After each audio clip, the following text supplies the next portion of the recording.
Magandang araw mga kapuso, ito po ang mga ganap na dapat po natin abangan mamaya dito lamang po sa Lilat Matias, Attorney Atlo. Nalaman na nga ni Lilet na si Meredith nga ang kanyang nanay at hindi nga maipaliwanag ang kanyang nararamdaman at litong-lito nga po siya mga kapuso. Dahil ba naman sa mga pasakit na ipinaramdam ni Meredith sa kanya.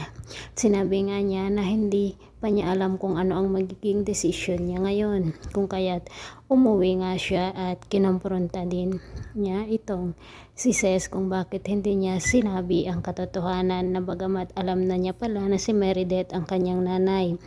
Nakapagpasya nga si Lilet na hindi na muna siya matutulog sa kanilang bahay kung kaya't sinabi naman ni Kurt na doon muna siya sa kanyang apartment.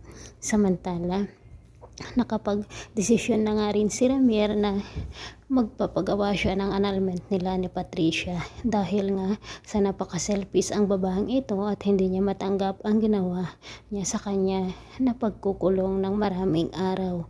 Samantala, hindi rin matanggap ni Ira na kapatid si Lilet kahit na nagmamakaawa na nga si Meredith sa kanya.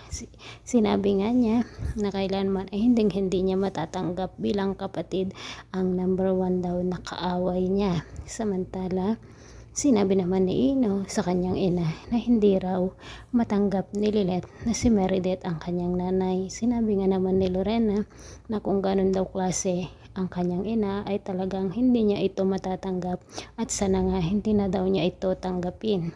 Sa pag-uusap naman nila Kurt at Lilet sa apartment nito, pinaghandaan nga ng almusal ni Kurt si Lilet at napaka-sweet naman talaga sila mga kapuso.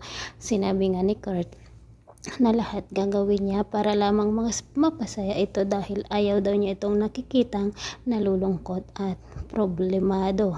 Tuwang-tuwa nga po itong si Lilet mga kapuso. May pagtingin kaya si Kurt dito sa ating bida, pero alam naman po natin na si Bonnie ang mahal nitong si Lilet. So guys, abangan po natin ang mga kapanapanabik na ganap dito lamang po. Maraming salamat.